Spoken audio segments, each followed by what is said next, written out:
역시 또 해볼 게 바로 듣고 계시는 세계적인 석학, 저희 지도 교수님이십니다. 제가 스승의 은혜를 많이 사용을 합니다. 요새 저작권 그런 것 때문에 제가 찍은 사진 아니면은 제가 저작권자로부터 양해를 얻은 사진이 아니면 쉽지가 않아요. 그래서 이렇게 준비를 해봤는데 이분이 이 앞에 괜히 앉아 계신 건 아니고요. 저게 우리나라 경주국립박물관에 있는 그냥 몰고 보시면 그냥 돌이에요. 근데 그 가운데 물론 이제 옆에 있는 것은 제가 페르시아 이란 국립박물관에서 소장되어 있는 탁본을 뜬 거고요. 그냥 비슷하다고 보여드리는 거고, 요거는 좀 이따가 분양을 다시 보여드릴 거예요. 내용 이름이 좀 어려워요. 연주문, 수화, 쌍조문, 당초문 등등. 근데 이게 페르시아 문양이고요. 실제 지금 페르시아에서도 동일한 도안이 많이 나옵니다. 복잡한 도안이에요. 이렇게 동글동글하게 이어져 있는 게 연주문이고요. 그리고 요 가운데 있는 게 수하, 나무. 여기는 지금 이제 소가 있어요. 이 소도 이제 신화와 관련된 내용이에요. 근데 한국에서는 거의 대부분 쌍조입니다. 그래서 수하, 쌍조문, 연주문 안에 있는 수하, 쌍조문이에요. 이게 이제 연꽃이 있을 수도 있고요. 멧돼지가 있기도 하고 당초문 등이 있어요. 이 모든 게 신화와 관련된 내용입니다. 그냥 단순하게 이쁘라고 해놓은 건 아니고요. 신화와 관련된 내용이었는데 지금까지 연구가 제대로 안 됐기 때문에 우리나라 고고학계에서는 그냥 단순한 의미, 왕의 영광과 관련된 일이다, 이 내용 문양이다, 신의 영광을 담은 문양이다라고 했는데 오늘 여러분들은 신화 공부를 하러 오셨으니까 더 정확한 뜻 알고 가실 것 같습니다. 자, 그래서 삼국시대에 한반도에 전파되어서 삼국의 예술, 특히 불교 예술에 굉장히 많이 영향을 주었어요. 그래서 저는 절에 한번 다녀왔어요. 불국사에. 자료조사, 사진 찍으러 요새는 강의 자료를 다 찍어와야 돼서 갔는데 어서 많이 보던 문양들, 어서 많이 보던 내용들이 많이 있었습니다. 자, 이 문양들과 가장 관련이 깊은 거 미트라교예요. 미트라교 역시 또 생소해요. 근데 아까 퀴즈 잘 맞추셨죠? 미트라교 역시 구약에 나오는 단어입니다. 미트라교는 미트라이즘이라고도 하고요. 그 태양신이라고 들어보셨어요? 로마의 태양신? 밀교 중에 하나인. 좀 타이틀을 자극적으로 쓰시는 교수님들이나 아니면 연구하시는 분들은요, 미트라교에 관련된 논문, 연구 자료를 쓰실 때 초기 로마 교회의 가장 큰 라이벌이라고 쓰세요. 그 정도로 로마에 기독교가 전파되기 전에 로마에서 가장 무성했던 종교입니다. 미트라교. 우리나라에 전파된 거의 대부분의 문양은요, 미트라교 또는 조로아스터교의 신화와 연결이 되어 있어요. 이 미트라교는 인도 아리안족의 신화의 기원을 두고 있어요. 그래서 기원전 1414세, 즉 기원전 1400년부터 기원후 6세기까지 2000년이 넘는 세월 동안 전 세계를 지배했던 종교입니다. 중동과 아프리카, 유럽 널리 전파가 되어 있고요. 사실 그래도 가장 많이 전파가 되었던 것은 물론 종주국인 페르시아 그리고 로마였어요. 근데 불행히도 6세기에 로마와 페르시아에서 각각 국교가 공표가 됩니다. 페르시아는 미트라교를 기본으로 해서 뻗어나간 조로아스터교를 국교로 공표를 했고요. 그리고 로마에서는 기독교. 그러면서 미트라교는 역사에서 사라졌습니다. 하지만 이 미트라교가 다양한 상징들, 미트라교가 좀 특이한 게요. 미트라교는 경전이 없는 종교였어요. 그리고 자신들의 기록을 남기는 걸 극도로 싫어했어요. 그러다 보니까 무슨 암호처럼 상징으로 서로 대화를 했어요. 그래서 관련된 상징들이 여기저기 구석구석 숨어 있어요. 그러다 보니까 이 상징들이 전 세계에 남아 있고요. 그 전 세계의 문화에 또 예술에 영향을 주었습니다. 그럼 우리 미트라교는요. 자, 이런 미트라교가 페르시아에서 생겨서 어떻게 로마까지 갔을까요? 미트라교는 일단 미트라는 그 군신, 태양신, 미트라의 이름이에요. 이 미트라라는 태양신은요, 군인의 수호자이기도 했어요. 전신이었거든요. 전쟁의 신. 그래서 파르티아 왕조에서는 당연히 이제 아까 말씀드린 것처럼 기마병, 또 궁수를 많이 사용했던 전쟁을 좋아했어요. 굉장히 호전적인 민족이었고요. 그 민족들이 당연히 그리스 로마와도 전쟁을 꾸무렸습니다. 그러면서 그리스랑 로마가 계속 지잖아요. 그래서 약간 페르시아의 전쟁신 풍습 등을 미신처럼 숭배를 하기 시작했어요. 아, 우리도 저걸 믿으면 얘네한테 이기려나? 그래서 퍼져나간 게 미트라 교입니다. 아이러니하죠. 상대방의 부적을 또 상대방의 종교를 자기들이 이기기 위해서 받아들였어요. 그러다 보니까 로마에서 굉장히 빠르게 퍼져나갔어요. 1세기 말 파르테 왕조를 통해서 특히 군인들을 통해서 그리스와 로마까지 전파가 되었습니다. 또 같은 시기에 미트라교가 아르마니아, 중앙아시아로 나가면서 로마, 그리스, 중앙아시아 그리고 그 멀리 아프리카까지 뻗어나갔습니다. 이 미트라교는 말씀드린 것처럼 문헌이 없어요. 근데 이렇게 많이 전파가 되었다고 어떻게 알 수 있느냐? 이 사람들이 남긴 상징이야. 항상 벽화에 특이한 그림들이 하나씩 생깁니다. 소 그림, 아까 보셨던 이 소냥, 이런 소 모양, 소 그림, 뭐 까마귀, 새. 특히 혹시 로마 다녀오신 분 계세요? 아니 이제 로마나 아니면은 뭐 이렇게 그 유럽의 박물관들 보면은 소, 뭐 까마귀, 입에 뭘 물고 있는 까마귀. 아까 말씀드린 에트로의 피질리. 그럼 그 피질리를 물고 있는 까마귀들은 다 미트라와 관련된 상징물이에요. 페이즐리를 물고 있는 까마귀는요 미트라의 전령이에요. 그래서 그 페이즐리 무늬가 나오면 반드시 미트라교가 퍼져 있었던 겁니다. 왜냐하면 미트라의 전령을 전파했던 전도사니까요. 그래서 그런 상징들로 추적을 해봤을 때 미트라교가 중앙아시아를 넘어서 아프리카까지 갔었구나라고 추측을 합니다. 그런 이런 미트라교는요, 교리가 좀 특이해요. 제가 말씀드렸듯이 일단 첫 번째 교리가 없었고요. 그리고 흔적을 남기지 않았어요. 거기서 더 나아가서 심지어 자기들끼리도 신분을 노출하지 않았어요. 그래서 집회에 참석하는 사람들은 모두 다 가면을 써야 했습니다. 근데 그 가면이 우리가 알고 있는 복면이 아니에요. 신분이 있어요. 7개의 신분. 까마귀, 뭐 사자, 태양 이런 식으로 다 신분이 있는데 첫 번째 당연히 들어가면 제1신분 보병이에요. 그 자기 신분 승진하면 올려줍니다. 자기 신분에 맞는 그 가면을 썼어요. 그러다 보니까 서로의 정체를 알지 못하는 밀교예요. 그리고 미트라교는 또 교리가 특이해요. 미트라교도 그렇고 조로아스터교도 그렇고 페르시아의 고대 종교는 종교라기보다는 철학이나 신화에 가까워요. 그래서 구원이 절대자, 창조자에 의한 것이 아니라 나의 내면에 있는 것이라고 했습니다. 그래서 천국과 지옥이라는 개념 자체가 없고요. 내 안에 있는 선한 힘, 내 안에 있는 힘이 나를 선한 방향으로 이끌 것이다. 그리고 나는 항상 악과 싸워야 되고 이 세상도 똑같아요. 악과 항상 싸우는데 그 악과 싸울 수 있게 도와주는 게 미트라라는 태양신이에요. 그래서 이 미트라는 악과 싸움을 하는 군인으로 표현이 많이 돼요. 그러니까 이 유물들은, 이 이콘들은 제가 로마 박물관에 있는 사진들을 따온 거예요. 로마 박물관 물론 대형 박물관에도 일부 있고요. 루브르에 또 참 이쪽 미트라 유물이 많아요. 그래서 항상 보시면 요 그림만 어느 정도는 보셨을 거예요. 뱀을 안고 있는 거 약고 미트라는 예언자이자 치유자이기도 했어요. 그래서 이렇게 군인이 뱀을 감고 있어요. 미트라를 표현한 겁니다. 악과 싸워서 이상향의 세계로 이끄는 전투를 하는 군신이었기 때문에 항상 미트라는 이렇게 투구를 쓰고 빛으로 만든 투구를 쓰고 갑옷을 입고 있어요. 이 위에 이제 제가 사진을 제대로 못 찍어왔는데 솔 인비투스라고 써 있습니다. 솔 인비투스는 그 예전에 로마에서 했던 지지 않는 태양, 패배하지 않는 태양이라는 뜻입니다.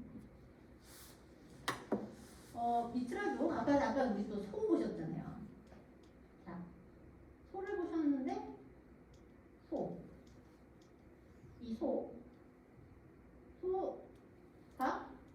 여기서 나와요. 사진을 찍어왔어요. 로마 가면은 또 유럽 가시면은 박물관에 항상 군인이 소를 도살하고 있는 장면이 나와요. 자, 우리 이제는 알 수 있어요. 어디 가서 당당하게 말씀하셔야 돼요. 자, 미트라교의 신화와 관련이 되어 있습니다. 이 미트라교의 신화 중에서 그 창세기를 기록한 본다이시에 의하면 아브라마즈다는 창조주예요. 하느님이죠. 아브라마즈다는 근데 창조만 하셨을 뿐 그 다음 일은 하지 않으셨어요. 그 다음 일은 인간이 했고 그리고 그의 조언자 미트라가 했습니다. 성스러운 소를 죽여서 이 소에서 나무가 자라고 곡식이 자라고 과일이 자라서 인간들을 키웠어요.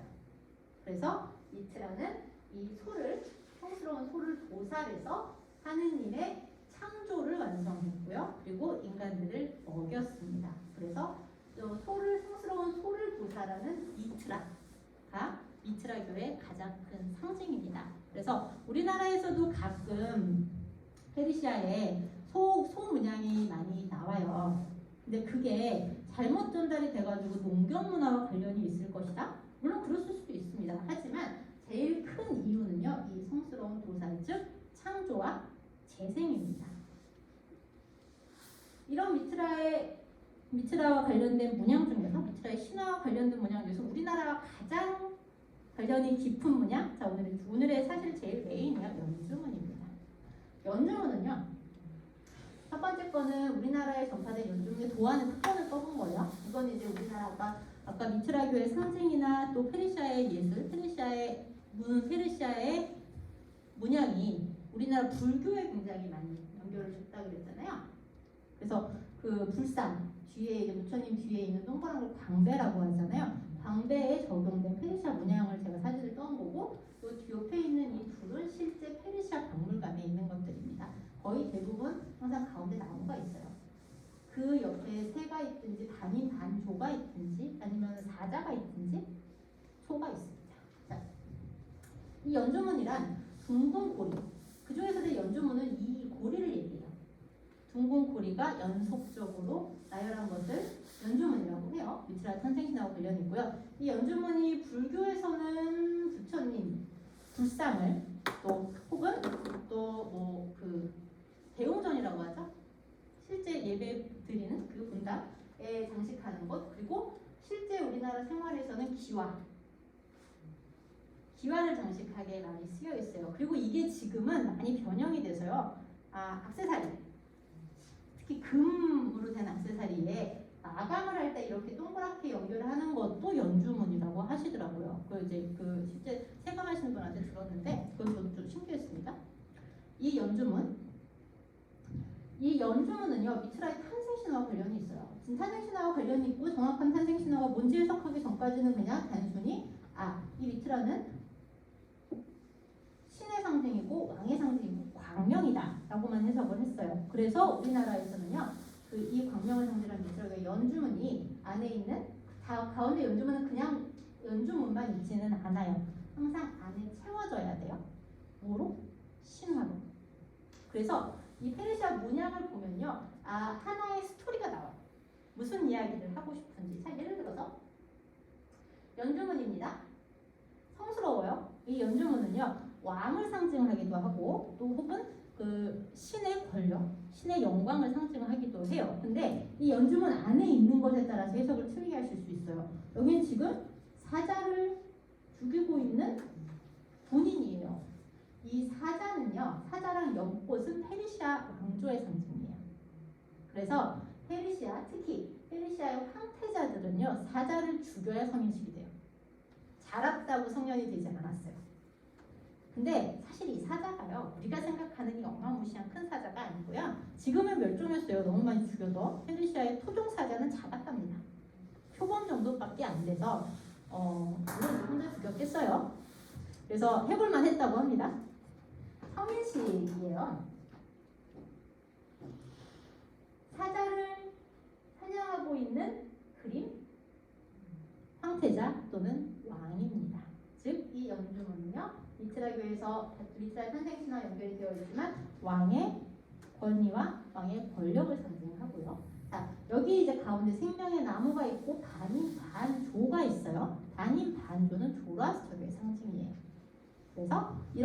내용이 구성이 되어 있을 경우에는 조로아스터의 탄생 신화와 관련된 내용입니다. 그리고 우리나라에서 이제 변형된 연주문이에요. 이게 연화문이에요. 안에 이제 연꽃이 있죠. 연꽃은 사실 페르시아의 전통 문양이라고 하긴 애매한 게 아리아인의 문양이에요. 그래서 인도에서도 많이 있고요. 페르시아에도 많이 있습니다. 하지만 연꽃은요, 재생, 부활이라는 뜻이 있어요.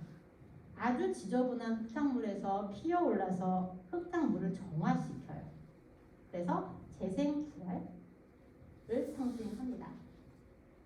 이런 식으로 상징이 많이 안에 있는 내용에 따라서 설명이 틀려지는 연주문은요, 우리나라에서는 왜인지 불교에서 많이 쓰였어요. 물론 이제 그때가 우리 국교가 불교였죠. 그러다 보니까 그런 것 같아요. 자, 이런 연주문과 관련되어 있는 탄생신화입니다. 미트라 탄생신화는요, 사실 미트라교를 가장 많이 연구하시는 분들은 기독교예요. 기독교에서 미트라를 가장 많이 연구를 하세요. 왜냐하면 그 미트라교를 어쨌든 미트라교가 있었던 로마에서 기독교가 전파가 됐고요. 그러면서 그 당시 유행했던 풍습들이 많이 그때 초기 기독교에 반영이 됐어요. 그래서 비트라교가 가지고 있었던 풍습들, 상징들도 다양한 종교에 들어갔거든요. 기독교에도 일부 수용이 됐고요. 근데 그게 얼마나 됐고 또 어디까지 자기들이 인정을 해야 되느냐, 또 어디까지 우리가 믿을 수 있느냐를 연구하기 위해서 가장 먼저 많이 하는 게 기독교인데요.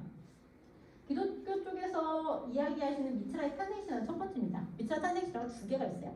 첫 번째는 미트라가 장성한 모습으로 동굴에서 바위를 깨고 탄생했다. 사실 이거는 로마나 그리스 쪽에 많이 퍼져 있는 탄생 신화예요. 즉 처녀의 잉태가 돼서 장성에서 바위를 깨고 왔다. 그럼 그리스에 있는 뭐 아테나나 아니면은 아르테미스의 신화와 좀 비슷하고요. 그리고 다른 하나는 강물을 떠서 마신 처녀가 잉태를 했다라는 설이에요. 근데 지금 우리가 보시고 있는 연주문은요, 두 번째 신화와 관련이 있습니다. 자, 바닷물을 떠서 마신 처녀가 잉태를 했다. 왜? 바다에 떨어진 조개의 씨앗을 먹고 진주를 잉태했다. 고대 페르시아인들은요, 조개가 바다에 떨어진 빗물을 마신다고 마시고 진주를 만든다고 생각을 했어요. 그리고 이러한 진주는요, 귀했죠. 인공 진주가 양식이 처음 된 게 일본이에요. 근데 그 역사가 그렇게 길지 않나요? 그 이전에 진주를 생산했던 곳 중동이에요. 그 중에서도 페르시아. 진주는 페르시아인들에게 또 지금 아랍인들에게 석유가 나오기 전에 가장 큰 수입원이었어요. 그래서 그들에게 가장 귀중했던 것은 진주예요. 이러한 진주를 처녀가 마시고 잉태를 했고, 그래서 이러한 잉태의 과정을 미트라에 비유했습니다. 미트라는 진주처럼 처녀가 강물을 떠마시고 잉태를 해서 나왔다. 그래서 미트라의 상징은 자기들이 가장 귀하게 생각하는 존재, 또 조개가 강물을 마시고 생산을 했던 존재, 진주의 비유를 했습니다. 그래서 미트라를 상징하는 이러한 진주는요, 당위와 영광을 의미하게 되고, 아까 제가 페르티아 왕조 때부터 일상생활 그리고 왕의 복식에 적용이 됐다고 했잖아요. 왕들은 또 사람들은 좋은 거를 하나 가지고 가고 싶어 해요. 당위와 영광을 상징했으니까 우리도 그러면 우리가 쓰는 문양에 물건을 한번 넣어보자. 그래서 그때부터 적용이 되었습니다. 이러한 연주문은요, 터베 보스턴 유적이라고 해가지고 이런 남서부에 있는 역시 거대한 벽화예요. 사산 왕조의 왕입니다. 사산 왕조의 왕이 아브라함 마즈다로부터 불의 골이라고 해서 자신을 대리하는 인간 세상의 왕이다라고 증명해주는 불의 고리를 전달받고 있는 것이고요. 그 뒤에 있는 것 미트라입니다. 황금 관을 쓰고 있고요. 그리고 완전 군장을 하고 있어요. 근데 재밌는 게 연꽃을 타고 있어요. 미트라와 관련된 유물에는 연꽃이 나와요. 그 이유는 미트라가 아까 말씀드린 것처럼 아리아인의 신화에서 기원을 했기 때문이에요. 그래서 연주문은 어딨냐? 이게 자세히 안 보이는데 여기 있는 동글동글한 것들이 다 연주입니다. 이 정도로 왕은 신성한 존재고 밑으로